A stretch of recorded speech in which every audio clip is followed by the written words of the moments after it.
India had cricket before the IPL. It did not have the IPL's cricket. This distinction sounds trivial. It is not. India's relationship with cricket before 2008 was built across decades of test match tradition, of following the national team through long overseas tours and home series that unfolded across days rather than hours. The Sachin Tendulkar generation of fans knew how to read a test match, how to invest in a 5-day narrative of momentum and weather and pitch deterioration. The Indian Premier League created something different, a generation of cricket fans whose primary relationship with the sport is built around a 3-hour franchise competition that operates more like a European football league than anything the subcontinent had seen before. This is not an accident. It is the most successful piece of sports audience manufacturing in the 21st century. The design of attachment. The IPL's design reflects a careful understanding of how audience attachment forms and what accelerates it. City-based franchise teams are the foundational mechanism. Test cricket and one-day internationals create national attachment. You support India because you are Indian.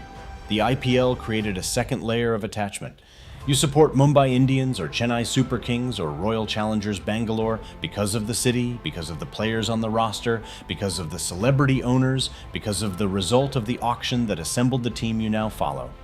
The auction itself, the annual process by which teams bid for players in a live event that is broadcast on television and generates substantial social media engagement, is one of the IPL's most effective audience manufacturing tools. It creates an investment in the team composition before a single ball is bowled. When a franchise spends 18.5 crore rupees on Sam Curran, the highest price in IPL auction history at the 2022 auction, that transaction creates anticipation, debate, and emotional stake among fans who are now wondering whether the investment will pay off. The auction is the draft, but more dramatic and more expensive, and it happens in public. The celebrity ecosystem. The decision to bring Bollywood into team ownership was one of the most commercially significant choices in the IPL's design. Shah Rukh Khan's acquisition of the Kolkata Knight Riders was not primarily a sports investment. It was a brand association between India's most globally recognizable film star and a new sports property that needed cultural legitimacy and public attention simultaneously.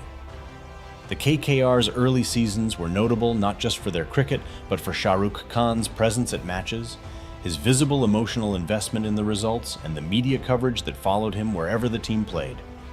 Preeti Zinta at Punjab Kings, Juhi Chawla's association with KKR, Shilpa Shetty at Rajasthan Royals.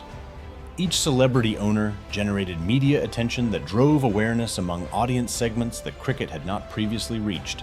Younger urban demographics whose primary cultural reference points were Bollywood rather than sport, women who might follow a celebrity's public life without having followed cricket, viewers who would watch SRK in a stadium with the same attention they would give to an interview or a film premiere. This crossover between cricket's existing audience and Bollywood's enormous parallel fan ecosystem created something the BCCI's governance structure could not have manufactured on its own. A social event that was as much about celebrity watching as cricket watching. The rivalry architecture. A sports competition without rivalries is a schedule. Rivalries are what create emotional continuity across seasons. The IPL has built its rivalry structure organically but consistently. Mumbai Indians versus Chennai Super Kings, the two most successful franchises, the two most star-studded rosters, the two fan bases with the clearest geographic and cultural distinctions, became the defining rivalry of the competition's first decade. A league stage match between M1 and CSK in a 74-game season generates attendance, viewership, and social media engagement equivalent to a knockout match. The rivalry has been maintained across Rohit Sharma's captaincy at Mumbai and MS Dhoni's extended tenure at Chennai, two of the most commercially marketable players in cricket history, anchoring the competition's two dominant clubs. Dhoni's situation at Chennai Super Kings is the clearest example of how the IPL creates attachment at the individual level. Dhoni has not played international cricket since 2020. He is no longer in the prime of his career. He is by any objective measure a declining performer. And yet his presence at CSK, the moment he walks to the crease in the final overs of a chase, the crowd noise that accompanies it, the social media response that follows every performance, is one of the most commercially valuable assets the competition has. The attachment, formed across his international career, has been extended and in some ways deepened through the IPL framework. The controversy that made it bigger. In 2013, 3 Rajasthan Royals players were arrested in connection with spot fixing, deliberate manipulation of specific in-game events for the benefit of illegal betting syndicates. The subsequent investigation implicated figures close to the BCCI's leadership, including the son-in-law of the then BCCI president, N. Srinivasan, who owned the Chennai Super Kings franchise. The Supreme Court of India eventually suspended both Chennai Super Kings and Rajasthan Royals from the competition for 2 seasons. This was the most serious governance crisis in the IPL's history, and the IPL emerged from it with higher viewership than before. The suspension of 2 of the competition's most popular franchises, CSK and its most celebrated player, MS Dhoni, generated enormous media coverage, public debate, and ultimately a return that was treated with the fanfare of a sporting redemption narrative.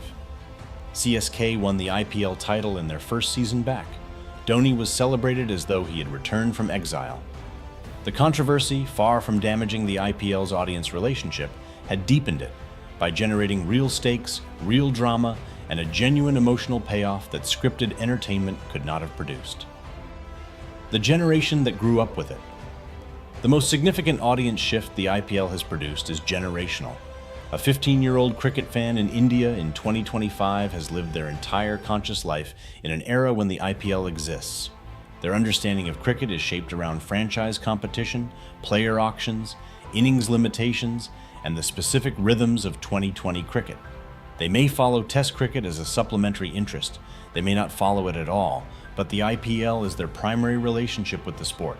This generation, now entering early adulthood and becoming the primary advertising demographic that broadcaster and sponsor relationships are built around, has normalized the IPL's format as cricket's default mode. The competition has created its own successor audience, a generation of fans who came to cricket through the IPL rather than through the national team, who have emotional attachments to franchises rather than just to the India shirt. This is the longest-term form of audience manufacturing, changing what the next generation considers normal. The IPL changed what cricket means in India. That is how you manufacture a national obsession. And the most remarkable aspect of that manufacturing is how invisible it feels from the inside. The fan who grew up watching IPL seasons does not experience their attachment to Royal Challengers Bangalore as the product of a carefully designed commercial structure. They experience it as passion, the same passion that other generations directed toward the national team across long overseas tours. The emotional experience is identical. The delivery mechanism is entirely engineered. The best commercial products always feel like they found their audience naturally. The IPL found its audience because it was built specifically for them. Subscribe for more on how sports create and sustain their audiences.